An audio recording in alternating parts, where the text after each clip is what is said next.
God came to us to seek and to save that which was lost. He raised a man from among us. He, the Honorable Elijah Muhammad, laid the foundation. What I'm doing is something that comes from him through me, and the thing that he uses in me to do the work is my faith in him and the word that he taught. To produce men and women who wanted to clean up their life and build an independent nation for the glory of God. Assalamu alaikum, dear brothers and sisters, and welcome again to another broadcast of I Have a Testimony. As you know, I'm your host, Brother Willie Muhammad, and today we have one of our own. When I say our own, yes, Nation of Islam, but we have one of our own as a member of the Nation of Islam here in the city of New Orleans. Our brother, you're going to find more out about him, Brother Fredrick X, and he's just a good brother. And I met our brother doing the work that we are going to talk about. And in hearing his story, little did I know that he had an inclination or a love for the Honorable Minister Louis Farrakhan and the teachings of the Most Honorable Elijah Muhammad, and everything all worked out. But you're going to hear his testimony. I don't want to go into all of it. Let's bring our brother on right now. Assalamu alaikum, Brother Fredrick. Alaikum assalam, sir. Thank you for accepting the invitation for us to do this show, and we're going to get straight to it. I like to jump straight into the actual interview. My first question is, as we bring this image up, can you take us back to the first time you became aware of the teachings of the Most Honorable Elijah Muhammad, and what was it about the teachings that caught your attention? Well, first of all, I was an employee at the Orleans Parish Sheriff's Office, and every Tuesday and Thursday, I was the bus driver bringing the inmates from New Orleans to hunt. Just one particular time, had a youngster about 16 years old, and I told him, man, go do what you got to do so you can come on back home. And he told me, no, man, I got 50 years. And what touched me so much about it, I graduated high school with his mother. Mm-hmm. So the whole ride back, I started fussing with God, like, God, something wrong, because every week, this is just black men I'm bringing, something wrong. So I just kept battling with God and asking questions. And like every time I would go out of, my previous lifestyle, I would hear a voice saying, you sure you want this information? Because I never stopped asking questions about it. So one night, going back home, I get home, get in the bed, lay down. I hear a voice say, get up, brother, we got work to do. I laugh it off. Lay it back down. Same thing again. Same thing. I said, get up, brother. We got work to do. So I get up, grab my gun, go to the back of the house, went to the front of the house. So I'm like, you say you grab your gun? Yeah, I grabbed my gun. I work for the sheriff department, so I grabbed my gun, go to the back of the house. Mind you, I'm home alone. So then go to the front of the house. So I'm laughing at myself. I'm like, all right. The third time I laid down, a face was coming out of the television. And it said, I said, get up, brother. We have work to do. So as I'm getting up, but I'm looking at the face, but it's like the room is on fire. So I fall on my knees, tears coming out my eyes, and how I knew it was real, the very next morning, I had dried up tears in my face and my pillow was wet. So I can see the face in my mind. So I have a friend I work with at the sheriff department named Marlon Eli. He grew up in the nation. Now, we would talk about things like that, but we never got into depth about it. So I get back to work, and I want to tell it to him so bad, but we crack so many jokes with each other. I said, man, I tell him this, he going to think I was tripping. So I finally told it to him, and he said the way I told him, get up, brother, he said, man, stop playing on me. You've been listening to Farrakhan. I said, who is that? God is my witness. I never heard of Farrakhan. I heard of Malcolm X. He said, everybody knows Farrakhan. I said, bro, who is Farrakhan? Show it to me. By that time, this probably around 2012, 13, whatever it is. He goes in his phone, he pulls the face up. I said, bro, that's the face that was coming out my TV. Wow. So he laughed and talking about I'm playing. I said, bro, I'm not playing with you. So from that day there, he started showing me videos, and I've been addicted to looking at these lectures ever since. So it's like, so about 15, 16 years now, I was doing it on my own. And one day when you all came to the juvenile facility where I worked at, I'm the only one talking about the Nation of Islam inside the facility. So when y'all came there, I was shocked. And most people, they would tell me who coming. I never knew y'all was coming or nothing. All this caught me off guard. But I can remember I went to the anniversary of the Million Man March, October 2015. Mm-hmm. And a guy with the same uniform on, I never knew who he was, don't know where he come from. He asked me, did I want to join? And I'm like, yeah. I was just so hype about it. Yeah, what I need to do.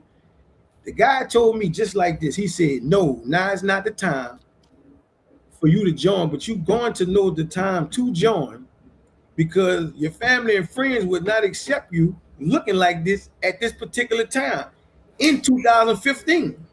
Wow.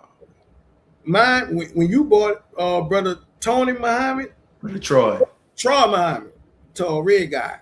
So I'm listening to him talk, and he said, who want to come out the next day? Because y'all came on a Saturday. So he said, who come out Sunday? So when I got to the mosque, that was my first time in the mosque. For some strange reason, I got the first seat. But as he doing his lecture, he comes off the podium, and I tell people, you can go back and look at the tape. He came off, he was talking about when he got power. People gave him the information. He came off the podium, walked to me, took my hand and said, now I'm giving you the power. What you gonna do with it? And in my mind, that very moment, I knew that's where I needed to be at. And that's the day when I joined. Bruh, listen, man, I've heard a lot of how people came to Islam. That right there is ranked in my top. And there's a lot into that, brother. And there is a lot into that. And that's God, man. That is God in the work that you're doing. You mentioned about in that experience, or the brother told you about your family and friends won't be able to accept you at that moment. So now that you have accepted and you registered, you went through the processing. So how have your family and friends and peers responded to your decision? Well, we go back and forth because I grew up a Christian all my life. Went to a Christian church, and dad is a pastor.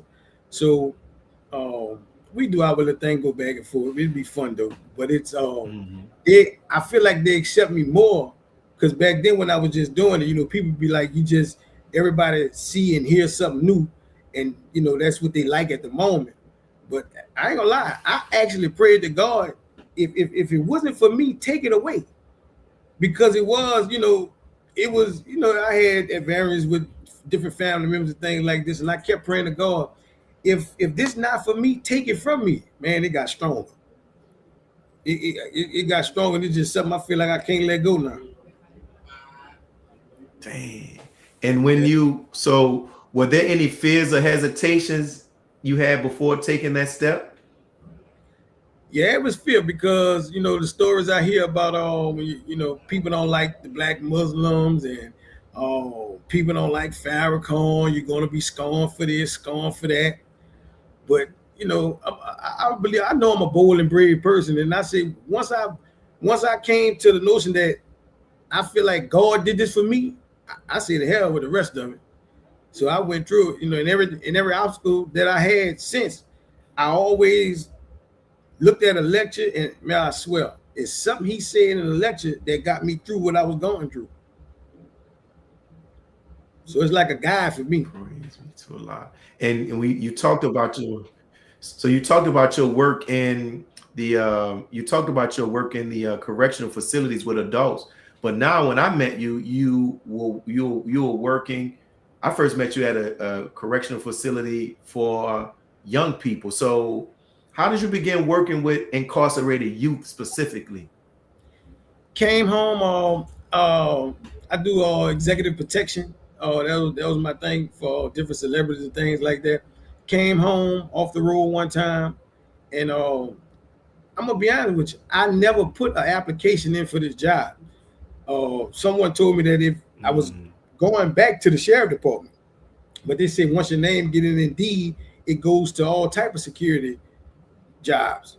So one morning I was sleeping, the lady in HR, she called me and said, "Come check the job out." And I'm like, "Ma'am, I don't deal with children." And the lady was like, she just was so genuine. Never met her before in my life. She like, "Boy, just come on over here and see if you like the job." I said, "All right." She said, I went the next day. That very same day, they did all my paperwork. I was hired on the spot. So it was like it, to me, I feel like it's all meant to be. Wow. That's, man, it just seemed like God is just guiding your steps through your life. And because you have had the experience of working with adults, incarcerated adults, and now incarcerated youth, my question to you is, what are some of the challenges that these young men face that people on the outside may not understand? To me, before coming into the knowledge of the Nation of Islam, I feel like they're in the same boat. I didn't know. And a lot of the men and the young men I came across, they don't know. They don't have the information to help them. Now, you have people come and say they're going to help and do certain things, but it only gets them to a certain level. This information that I start receiving from the Nation of Islam, it takes you to heights that, it's like you feel like when I'm debating with somebody, it's like I feel like I always can beat them with something that I learned from the nation. And I like debating with them, my different friends, things like that, but they don't have the information they don't have the information. But what I have come to know, when I give them the information, they be intrigued about it. So they want to know. See, like one thing I try to tell them, I be like, "Man, God really came to check on you." When I ain't gonna lie, when I first heard it, I said, "Oh man, that's foolishness." I see that's crazy. So, but one thing about me, I don't take things for face value. I dig into things.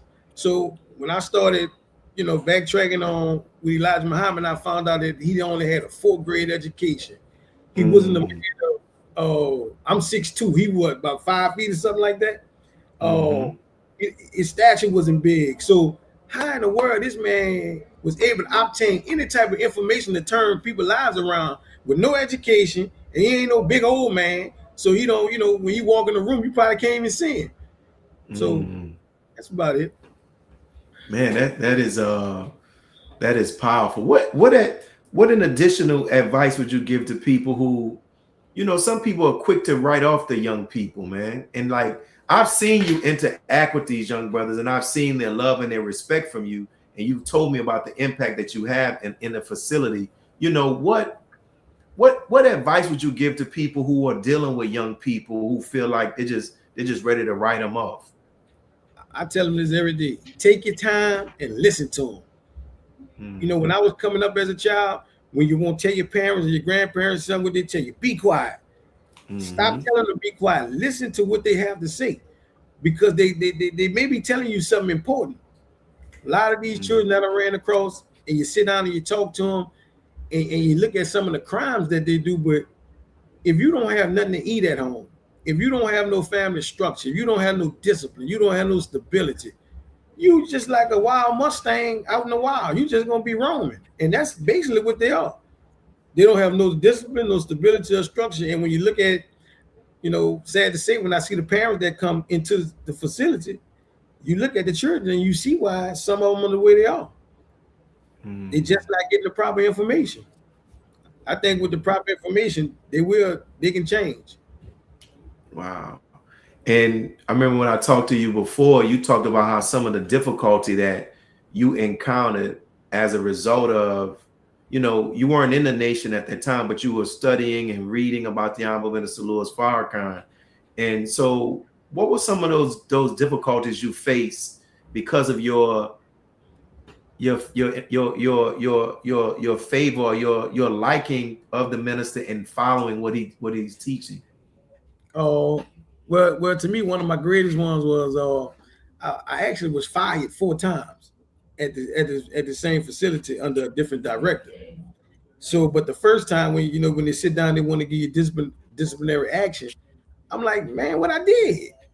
He could never tell me what I did. He told me, he said, these are his exact words, man. He said, if I get you, I'm gonna get the rest of them. And he said, somebody had, what he said? What he called me? Oh, he said, somebody has to be the sacrificial lamb. And I ain't gonna lie, I'm a comedian. I like to crack jokes. So I jumped up. I said, so you calling me Jesus? So, really and truly, I don't know if he was playing, but he was, when I saw he was serious, I got serious. I said, man, you ain't gonna beat me with this here.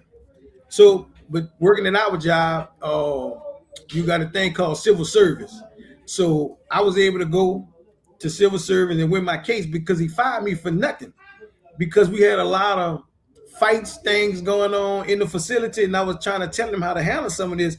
And he like, you ain't supposed to be doing this or that. But as a black man, I feel like if you got two black boys into it, somebody needs to step in the middle. They didn't want to do that. And like y'all have ceasefire and all that. He didn't want to do none of that. So me and him clashed on that part. So Lee's actually got fired 3 more times after keep coming back to work. But after that, the mayor, she finally got rid of him.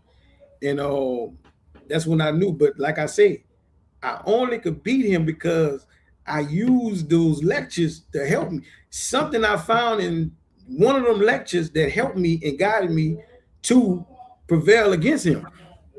Do you remember specifically what was it that helped you? No, I used to be hot-headed. So I started being wise with him. I never fussed with him. So it looked like the more I talked straight with him and stayed cool, it looked like he wanted the old me to come out, but I was, and I say about sarcasm. So it was like sarcasm to me. So I just was, yes, sir, no, sir. And as I went through these stages with him, it's like it antagonized him to see me with a cool level. And I learned that through Islam, like just be cool, be patient, and just be straight with him. Man. And you mentioned briefly how you got into you were doing executive protection. How did you get involved with that? And for those who are listening, can you explain to them what executive protection is and how you got involved in it? Working for the sheriff department, do a lot of security when celebrities, New Orleans is a party city. So when they would have celebrities come to town, me and my friend, we would all go and pick them up and ride around with them. I'm mostly like a bodyguard, not so much security. I was always with them. And like one of the artists I had is like the #1 artist in the world right now, NBA Youngboy. And we're going to talk about that. Yeah, I was with him. So that's how the way that you first began to know our brother right here, NBA Youngboy, you said that it came from you doing executive protection? Yes, sir. One weekend, he had when he first started rapping, he had some concerts right, no more than 100 miles from here, like 4 different shows. And me and my friend was hired to go with him. And I'm like, man, when I looked at the videos and I said, hold on, because it was all them the youngsters at the time.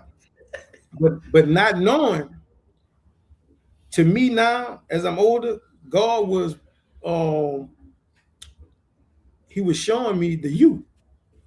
Now I was able to be with in a sense, he the top youth out there right now. And being with them for those 2.5 years, it showed me what that they was what the youth are going through. Because what people see now is not how he first started out, the glitz and the glamour. He's like the everyday child. When you saw him, I remember first meeting him. He had a jacket over him, and the boy come up with 2 guns. And we said, whoa, man, you can't bring that with us. And, whatever their beef and stuff they was into, they felt like they needed it. So we sit there and we talked it out, and he let me and my friend let us do our job. And so that's when we became friends and brothers at that time. So that was my first step of really getting inside of a young man's mind, sitting there talking to him. See, because everybody thinks and that about him, but I was able to sit there and talk to him about personal things. So if you as a young child like that and certain things going on, you're going to take things a certain way, and especially when they get their money in their hand, things really change.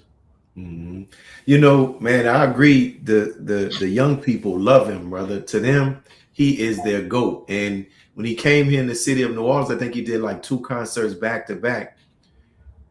One of my favorite, one of his songs that he made is that one of my favorites that he made is a song called "Lonely Child." And when you listen to what he's saying, he basically talking about how he does therapy, he does this, he does that, and he's really calling out. You know what I'm saying? When you listen to a song, so you've had the opportunity to be around him. He just was recently, he got out of jail and then he went on tour. But you see a side of him that other people don't see. Talk about that side, because he looked like he's very involved in his children's lives and everything. Oh yeah, he's a very genuine person. If he got love for you, he gonna take care of you. But like I say, I think when his grandparents died, we went to the hospital in Baton Rouge. I saw a young boy seeing his grandmother about to pass, and I watched him break down. And I say, but then you hear what's in the news and things like that. But he's not really like that, but he ain't scary now. So you know how it is. So we was in Philadelphia one time. I watched his friends get mad with him. He had a wad of money, and in Philadelphia, they have an area that looked like Skid Row. I watched this boy get off the bus, walk the whole line, giving out money to the people. I don't watch him do all type of different acts that show you that he has a heart for people. And I think that's a side that a lot of people don't know about him, that they should know about him. Like you said, that song "Lonely Child," he got certain songs. He's telling you about his childhood. He's telling you about the things that he done been through.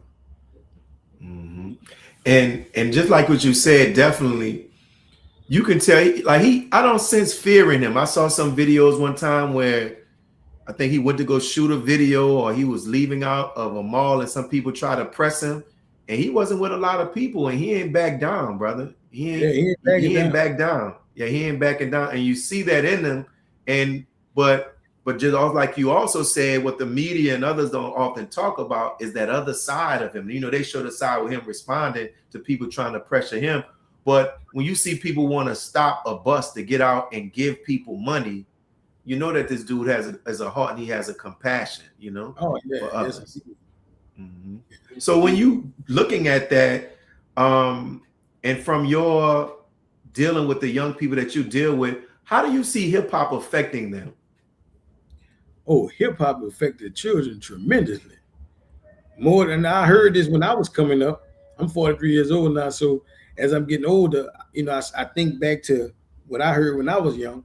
So it impact. They love him. If it's just like when he started to walk going down Canal Street.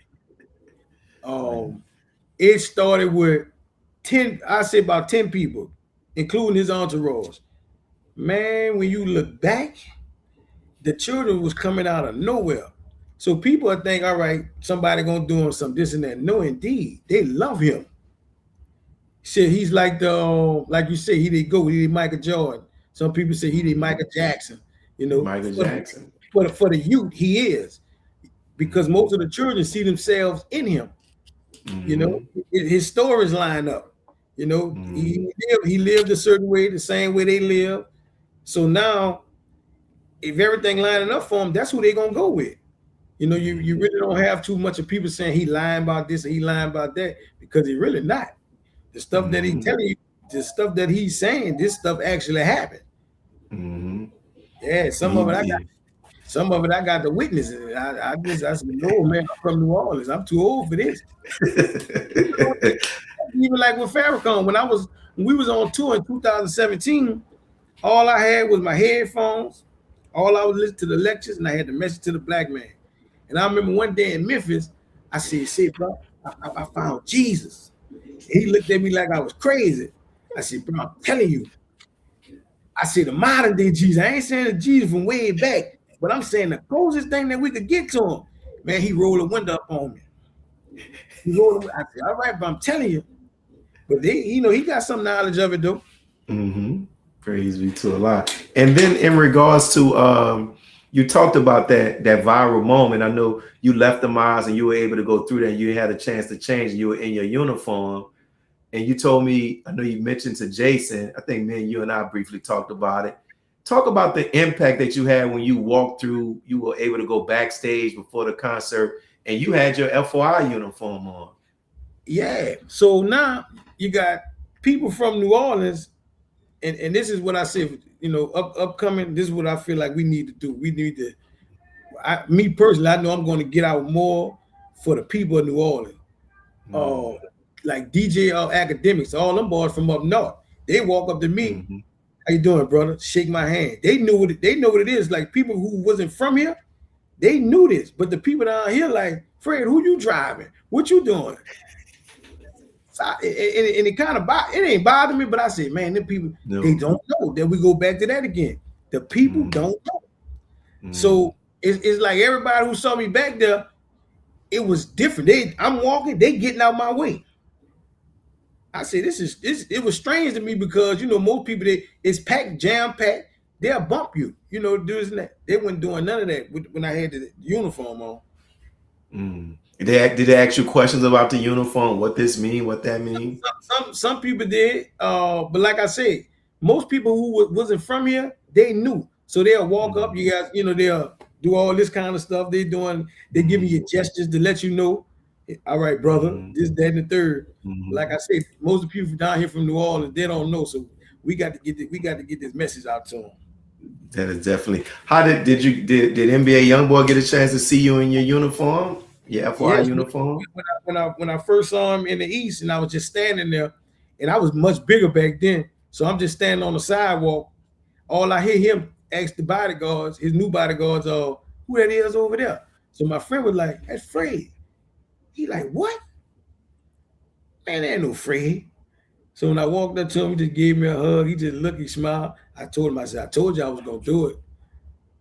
So, yeah, we'll be in touch in a minute. Yeah, that's a blessing, man. And that is good. And then as we talk about in regards to, looking back at your journey into Islam, how do you say, like, some specific ways Islam has changed you? Oh, it changed me tremendously because I used to drink a lot, party, eat bad foods. It's like I got a clear way of thinking now. My days seem better now. Skin better. I see it. But when I first heard about all this, I was like, man, yeah, right. But I'm the type of person, I'm going to test it to see. And like I tell anybody, it's a difference making in your life. Now I'm not saying it, I'm not saying it's perfect, things like that. Because people, when I talk to certain people, they'll be like, well, you think you're perfect. I say, no, I'm not perfect at all. But my ways is changing. I feel better. I feel like I can contact God better. All type of stuff, my all around life. And I see how people treat me now differently. I used to, curse and play around with my friends, this and that. They don't do it so much now, So I see a big difference in my life. Beautiful. And then in regards to, like, you mentioned something earlier, you talked about your father being a pastor, right? Yeah. So how are you navigating that? Because some people think that when people join Islam, that means they're becoming anti-Bible, anti-Jesus, anti-church. How are you navigating that relationship? How has that been? Oh, it's fun with my dad. It's like my best friend. We go at it every day about something. So I think he's sneaking and watching Farrakhan lectures too. Because he always telling me something about it now. So I think he's watching it. But at first it was boy, don't do this, boy, don't do that. This happened in the nation, that happened in the nation. When I was, and every time I got fired, he was one of the ones. They got you now. You know, and they're talking about Farrakhan. I told you the people gonna get you. I said, all right, I'm gonna show you. So it was, you know, it's a fun battle with him. So it brought our relationship closer. You know, like I told him, I said, you're a pastor, you did what you did, but I'm a man, I'm gonna do what I have to do, and I feel like this right for me. So, yeah. How was it? You know, I hear people talk about being a PK kid, a preacher's kid. Like, how was that growing? Did you have, what was that experience like? Was your daddy always a pastor while you were growing up, or was it something in your life? No, he wasn't no pastor. Always, no. I was pretty much, me personally, I really was a type of child. I hung with other people's families. Like I grew up in Pigeontown, Shrewsbury, so I knew all my family members, but I was always with other people. You know, I was always gone playing sports and doing things like that. Mm-hmm. So, yeah, you know, me and my father, we didn't grow up in the same household together. Mm-hmm. But how's y'all? Would you say y'all have a good relationship? Was it a great was it always like that? Was it always like that, or it grew that way over time? No, I tell him this all the time. I say, man, you need to thank Farrakhan, because Farrakhan brought me and you closer. And he'd be like, oh boy, shut up. But actually, that's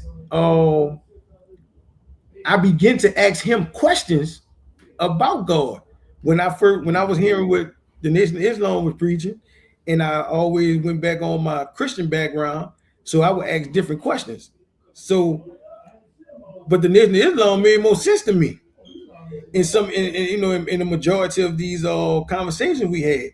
So I say about 15, 16 years ago, that's when our relationship became tight, because we had something to talk about. Like his profession was he dump trucks, so he messed with trucks for over 50 years. And I always tell him, I said, well, you're on your second mission now, because God ain't gonna ask you how many loads you dropped off nowhere. So now we have a spiritual relationship, and this to me it's a beautiful thing. He's a pastor over a church in Jefferson Parish somewhere, or what? Yeah, I think he under a pastor over there in Bridge City. Okay, is in that area. And going back to when you're talking about with young people, you know, like you said, you deal with some of these young brothers, and I've had the opportunity to go there, and man, when you see them, you're looking like babies. But them brothers some of them have some very serious charges. You know what I'm saying? Like, and I would imagine when you meet them, sometimes they come from environments where they may experience verbal abuse and all this other type of stuff. Like, how do you speak life into them and get them to respect you the way they are? When first you got to, like I said before, you got to listen. Most people try to pass judgment on them walking through the door. I don't do that, man. You know, I don't talk about their charges with them. How you grew up, what happened. Then when some of those children open up, man, it'd be so heartbreaking when you got young boys talking about they've been molested, and young girls saying the same thing, and I don't have this, I don't have that. It breaks your heart. But once you get the confidence, you can't never do nothing to break that. You break that confidence with them, then you lost them forever. All it is they want somebody to talk to. Then you go from there. So most of the time, I tell them my story. When I tell them my story, they open up with their story. But yeah, they got some serious charges back there, and we losing a whole bunch. Yeah, how do you you know, some people are afraid to invest in you because they're afraid that if I invest time in them, they end up going and do something else. You know, how do you handle that? Is that even a concern? Like if they go and do, like you working with them, you see them growing and then they slip, and some people ready just, I ain't messing with you anymore. How do you deal with that? I don't do it, because in my mind, I feel like I'm doing God's work, and God gonna be the one to reward me for everything I need. You know, even when I was fired, man, I still had to pay bills. They got paid. I still can't tell you how they got paid. I ain't gonna lie. So I feel like just staying on this road, doing what I feel like I'm supposed to do, is gonna be rewarding for me. And I tell people never give up on them, because you eventually you can get through to them, because you don't know to the extent what they don't went through, and you don't know how many times they've been lied to. You don't know how many people done walked away from them. So like I tell people, long suffering, man, you just got to stay there and stay on your post and do what you have to do, and eventually they'll come around. Wow, that is some great advice. You were in the Orleans Parish prison. Was that before Katrina or after Katrina? I started in 2007, so after Katrina. That was after Katrina. So from working with the adults and working with the youth, are there any things that you see different, or you see any similarities as relates to their challenges, their mindset? When we speak about mindset, like the book says, the people perish for a lack of knowledge. They do not have the proper information. Without the proper information, they're gonna continue to falter. That'd be my thing. I tell everybody, I say, listen, all you have to do, take the time out. Most of the children back there, I give them the message to the black man. So read this, think about it, test it, see what it is. And like I always go to the one, my thing with them now is this here, man, God came to save you. They be looking at me like I'm crazy. And that's just how I was looking when I first heard it. God came to save you. So, but once you get there and you get to talking about him, and then I tell them about Elijah Muhammad. I tell them about what I grew up, what I heard, things like that. Same way, I don't make one look no bigger than the other. You take it and see what you can do with it. Whatever worked for you, work with it. Beautiful. We got some people want to give some shout outs, and it's interesting. Our brother, salute to Brother Jamil. We're going to ask you a question shortly. But this brother right here, who was just here in the city, our brother Amir, he does Amir Rashid. I got to get you on here, brother Amir Rashid. When you're not flying, let me know. He does executive protection as well, man. He does executive protection as well. And salute to our brother. Saying much love to my brother Willie Muhammad. All praises due to Allah. Thank you. I know you was tuning in on an interview as yesterday as well. And brother Jamil Muhammad, who also put work in the city of New Orleans, he's on. This is a question that he had, Brother Fredrick. As an FOI, are there any brothers around the nation whose community work you admire? Well, what Brother Rizzo, Brother Rizzo Islam, and Brother Rizzo, Brother Rizzo Islam, and another brother I met. I think it's Knowledge something. I think he out there in Dallas, Texas. I met him last year at Savior's Day. But I watch a whole bunch of Muhammad, Yuri, Troy. And you had the opportunity. You had the opportunity to meet Brother Troy. Talk about that, man, because when we came into that facility, Brother Troy it was about like 15 brothers, 12 brothers was with him, and these brothers were serving giving life sentence back. It was almost like 500 years of time between all of these brothers. So talk about that experience that it had on you, and it had on the boys back there. Oh, it had a tremendous experience on me, because I got goosebumps when I saw him, because like I say, over the last 15 years, I've been watching all of them off of YouTube. So when I got to see him in person, I'm saying to myself, boy, he about to go off up in here. But he about what, 6'6". So I'm looking at him, I'm waiting for him to go off, but he was a humble man. He let everybody else do the speaking. So I said, whoa, that took me by storm right there. Like, I'm thinking he about to cut up in there. So but it was a beautiful experience for me. I think I had more fun than the children. But after y'all left, I was able to talk to the children more and let them know, like, remember when I was telling y'all about the people? I said, I told y'all. So I went to show him in the form how I look at some of his lectures too. But some of those brothers, well, all of them, they had great stories that suited the children that was in there, because a lot of them at that time was facing what those brothers had done went through. So that was right on. Yeah, that was definitely it, man, because they were able to hear from brothers who were given, like they said, that they were in prison when they were teenagers, and given life sentences, and they gave the life sentences back, and they and they're here. Let me pause for a second. I just want to do these announcements. We'll be right back. So for those who are tuned in, we thank you all for tuning in. If you have interest and you want to advertise your product or a service that you have, don't hesitate. Reach out to us at BWOWM46 at iCloud.com. We can send you some of the prices that we have, very affordable. And in addition to this, if you know anyone that you would like to see us interview, just let us know. We'll put the link in the description, YouTube description part, and also not just type it in the comments, and we will do our best to reach out to those individuals, right? So in addition to what you're doing, I know you're also an entrepreneur, right? Oh yeah. And some some people, people don't realize, like with being an entrepreneur, that you have to challenge fears and step out on faith. How has that walk been for you? Well, I can say all this happened around the time I was getting fired. I had to develop something to start making some money, because my out was going back to the sheriff department. Like I said, another voice come in my head. No, you're not. You got to go through this. And like I tell people, I'm not a child that I can say I went through a lot as a child.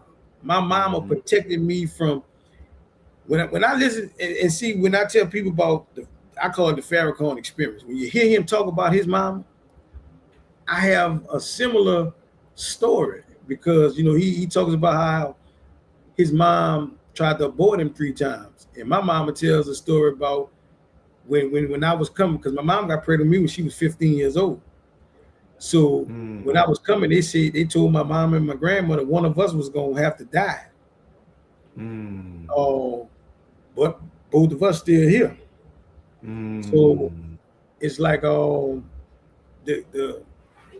you asked me again? I got lost. I was just saying in regards to how did you didn't allow fear to stop you. You answered it because you were saying it was right around the time when you got fired. That propelled you to start getting into your entrepreneurship stuff that you was doing. Oh yeah. Some people let fear stop them from stepping out and doing stuff. But like I said, looking at those lectures, he has lectures that talk about fear, getting past the fear. So I used to use all that to help me. So it's like coming into the Nation of Islam, even talking about the Nation of Islam, you got people, when I first started out, they didn't want to support some of the things that I was doing because I was talking about the nation. But gradually, as time went on, those same people, they'll come say, but tell me about this here, tell me about that. How you do this, how you do that. And that's the joy that I'm having now, because most of the people that was against it when I first started it, they done came around to, yeah, bro, I ain't gonna join the nation, but Farrakhan be telling the truth, bro. A lot of my friends. So that's the joy I'm having with it now, that I can tell that it has an impact on their lives now. And talk about, it was last year you had the opportunity to attend Savior's Day and participate in the graduation. What was that experience like, man? What was the Savior's Day experience like, seeing all those Muslims and the graduation? Man, that's my first time in my life seeing that many black people together with no bill, no fight, no cussing, no nothing. I was so excited about that. I was calling back home. That's one thing I told my dad. I was FaceTiming him. I said, you ain't never saw this many black people in one spot together. And we ain't got no problems out here. But it was a great experience for me. Looking forward to the next one. How was it? How did it feel participating in the graduation?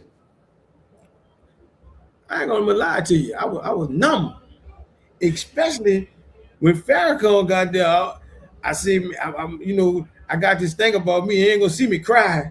Like we ain't gonna let nobody see us cry, man. But when I saw that man, I said, man, that's him. You could feel it when this man entered that room and stood up, man. You could feel it. I ain't never experienced nothing like that. But yeah, it was a great experience for me. Yeah, that's I'm glad that they started doing the actual graduations, because they are it's just beautiful, man, to see all those brothers marching, sisters coming down, and you had your uniform on. How did it feel when you first put your FOI uniform on, man? Oh man, I felt like I had some power. you feel like it gives you a little power when you put this uniform on. Yeah, that was something, man. And so as we get ready to start wrapping up, we got a few more minutes. Like, what advice would you give someone who is studying the teachings of the Most High Elijah Muhammad, may watch this video and they're hesitant? Like, man, I'm feeling it, but I don't know. My advice: keep going, keep going, and just see it through. If it's not hurting you, keep going. That's what I tell them. If it's benefiting you in some type of way, I wouldn't care if you just stop eating pork. It's gonna benefit you in some type of way. Keep going. It's just a journey that it's like when what he's 92 years old, you hear him speak, it's like he's still on his journey. So I would tell people, stay pushing, stay on your journey. It's gonna be some ups and downs. It's gonna be some some loopholes and all this. It's gonna be some things when you really join, you're gonna have to give up. Because when one of my businesses was selling seafood. So y'all told me I ain't got to sell seafood. I said, man, you selling seafood. But guess what? If you won't do it the right way, hey, I tell people, man, just keep pushing. You're gonna get there. Man, I didn't realize how comical you are, bro. How much of the sense of humor that you have. But that's good, man. Keep that. And you make me think about like with one of the brothers in our minds. He had a daiquiri business that was making a lot of money when he joined. And he said, like, man, he left away and he ain't missing. He's actually made more money as well, man. So, definitely, that's the thing. And salute to our brother at Let's Hope 202205. We appreciate your support and everybody that's coming on. The other question I want to ask you, what message do you want young brothers, especially those facing incarceration, to hear right now? Like what? Like people, sometimes this stuff gets into the prisons. People have access to cell phones. Like, what message you want them to hear right now? I would tell them, man, this is not the end. Sometimes God will put you away at a quiet space for you to learn. I look at a lot of them, they would not get this information. A lot of them wouldn't get the information if they didn't come inside the facility.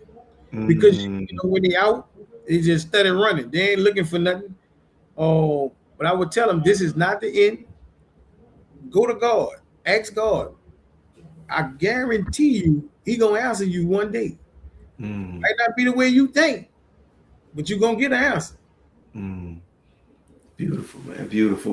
One of the things that we do as we get ready to close is we ask the guest that we have right now. I was trying to find a question that the sister that I interviewed last week, the question that she asked. I cannot find it. But we asked the current guest just to leave a question to ask the next guest. You don't know who our next guest is. More than likely, they're going to be a member of the Nation of Islam. So what question would you like to ask them? I'm trying to find this question that the sister had left too. I would ask them, what made them know that the Nation of Islam was right for them? What made them know it was right for them?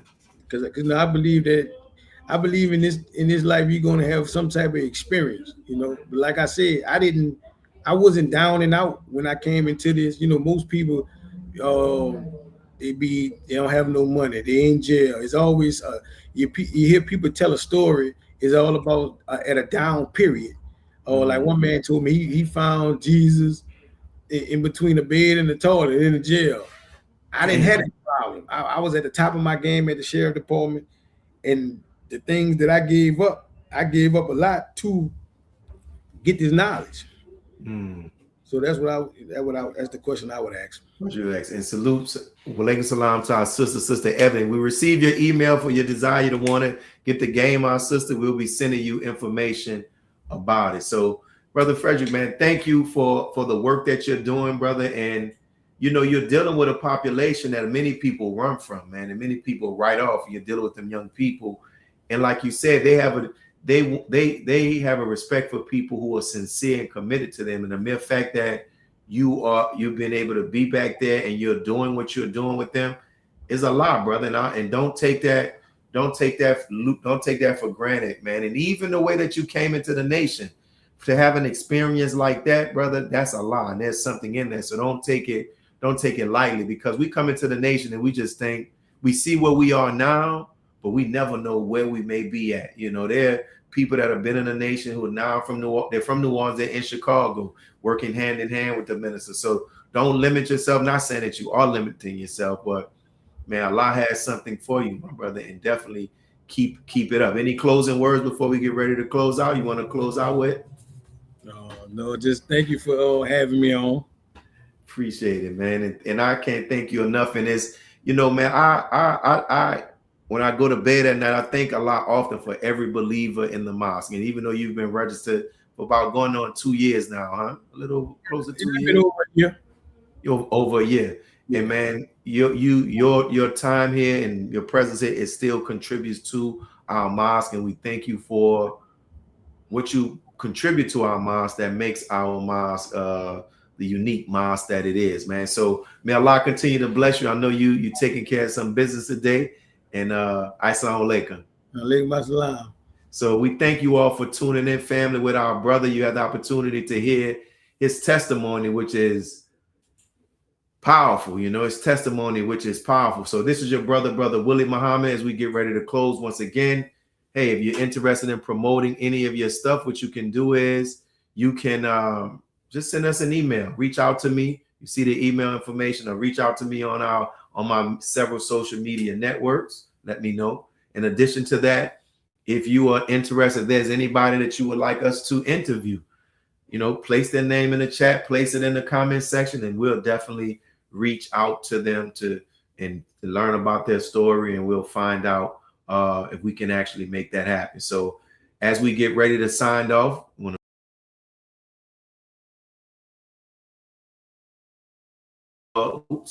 we love your support. Make sure you hit the subscribe button. And if you found this beneficial, if you enjoyed our brother's testimony, let me see you put it in the chat. You know, share this with somebody else. If you missed this, how he came into the Nation of Islam, make sure you go back and watch the early beginning of it. Phenomenal, mind-blowing. Make sure you subscribe to Closing the Gap broadcast as well. And this is your brother. We're signing out in another broadcast of I Have a Testimony. And pay attention and keep your eyes open for who our next guest will be, inshallah, on next Sunday. Assalamu alaikum.